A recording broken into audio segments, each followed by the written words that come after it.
ምክንያቱም እናቶቻችን በውጭ ሀገር ስንኖር ልጆቼ ኑልን እያሉ በእንባ ፊታቸው እየተሞላ ስልክ ስናወራቸው የሚለያዩናሉና ለዚህ ደረጃ እኛንም ያብቃን። አዶናይም እንኳን ተፈታ ብለናል። እንኳን ደስ ያላችሁ።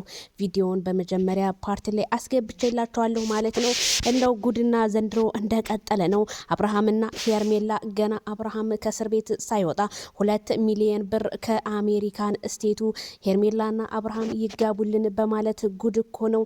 ብር ልኮ ይሄው ሊጋቡ ነው። በመሀል አዲስ አበባ ላይ አቶ ኪያ ቲዩብ እንግዲህ ፕሮግራሙን እያዘጋጀሁ እገኛለሁ። አብርሃም ታደሰ ግን እስር ቤት ነው ያለው። እንዴት እንደሆነ እንግዲህ ምንም የለየ ነገር የለም በማለት ሶሻል ሚዲያውንና ቲክቶኩን ማነጋገሪያ አድርጎት አደረ። ታዲያ የሩታ ነገር ሩታ ትናንትና በተናገረችው ኢንተርቪ እንዳለ ሁሉም ሩታዬ ትክክል ነሽ፣ አዎ ከሱ ጋር እንዳትገናኝ ወረቀትሽን አስፈርመሽ ቀደሽ ከሱ ጋር መለየት ብቻ ነው ያለሽ፣ ከዛ በኋላ ሲንግል ማም ትሆኛለሽ የሚል አስተያየት በትናንትና ቪዲዮ ስር በጣም የሚያስጠላ ነገር አይተናል። ስለዚህ አሁንም ቢሆን ሩታ ይሄንን ነገር ወደ ራስሽ ተመልሰሽ ወረቀቱ ችግር የለውም በአንድ ፊርማ ይፈርምልሻል።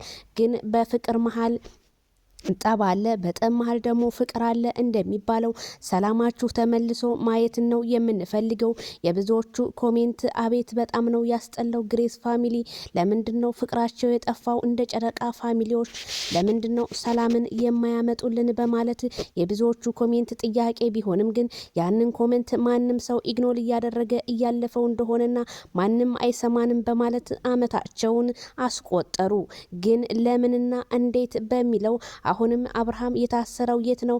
የኢትዮጵያ ፌዴራል ፖሊስ ኮሚኒኬሽን የት? አዲስ አበባ ወይስ ቡታጅራ ውስጥ ነው የሚለው የሁሉም ጥያቄ ቢሆንም ግን አብርሃም የታሰረበት እስር ቤት ምንም አይለይም፣ ምንም አልተቀረጸም። ለምን በማለት ብዙዎቹ ጥያቄያቸውን ቢጠይቁም ግን ማንም የመለሰላቸው የለም። የአብርሃም መታሰር የብዙዎቹ እህቶቻችን ልብ ሰብሯል። እንዴት አብርሃም ይታሰራል? እንዴት የልጁ እናት እንዴት ታሳስረዋለች?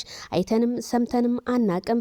ሰውና ሰው እንደሚጋጨው ጉልቻ ይገጫጫል ይባል የለም ወይ ተረቱ እያሉ ብዙ ልጆች እንትን ብለዋል። ታዳኔ በጣም የገረመኝ አሽቃባጮቹ ናቸው። አሽቃባጮቹ ይሄው እንደምታዩት 2 ሚሊዮን 3 ሚሊዮን እያሉ እንግዲህ በ80 ላይ እናዳድራቸዋለን እያሉ የመጨረሻ ፕሮግራማቸው መሀል አዲስ አበባ ላይ ሊሆን ነው።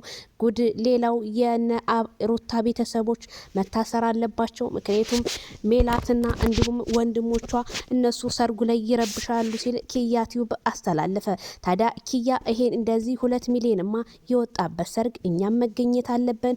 ምክንያቱም እስኪኔውና እኛም ታዳሚዎች ሆነን ነገሮችን ሁሉ እንፍረድ እልሃለሁኝ። 2 ሚሊዮን የላከው ሰውዬ ግን ምን አይነት ቆሞ ቀር ነው? ምክንያቱም ይሄ ምንም ሀሳብ የሌለውና የሰውን ትዳር ለመበታተን የተነሳ ሰው ቢሆን እንጂ እንዴት 2 ሚሊዮን ልኮ ላንተ ስንት ምስኪን በየጎዳና ወርቆ ስንት ምስኪን በመስጊዱ ወርቆ ስንት ምስኪን በየቤተ ክርስቲያኑ ወርቆ የሚበላው የሚጠጣው አቶ ለነሱ እንደ መላክ እንዴት ለናንተ 2 ሚሊዮን እንዴት ይልካል? በጣም በጣም በጣም ነው የሚያሳዝነው። አለማችን ያለችበት ነገር በጣም ከባድ ነው። እንግዲህ ጨፍሩበት፣ ብሉበት፣ ተዝናኑበት ብሎ ይሄንን ብር የሚልክ ታለ እውነትም አላማ ቢስ ብየዋለሁ እንደኔ። ምክንያቱም ጀነት ነው ወይስ ምንድነው እናንተን የሚያስገባችሁ? ይሄን ብር ልኮላችሁ ነው የምለው ማለት ነው። ስለዚህ እንግዲህ ሰርጉ ላይ ሁላችሁም እንዳትቀሩ ሲል ኪያ ቲዩብ ነገሮቹን እያቀሳሰረ ይገኛል። መሀል አዲስ አበባ ላይ ተቀምጫለሁኝና እያለ ነው። ታዳኛ ምን እናድርግ? እንዴት ኪያ ይሄን ነገር ታረጋለ? ምንስ ቢሆን ሩታ የሰፈር ልጅ አይደለችም ወይ? ሩታ ገና ከወለደች እንኳን 2 ወር ምናምን ቢሆናት ነው። እንዴት ይሄን ነገር ልታረግ ቻልክ? የኔም ጥያቄ ነው፣ የኦዲየንስም ጥያቄ ነው። በጣም አሳፋሪ ነገር ነው እየሰማን ያለ ነው።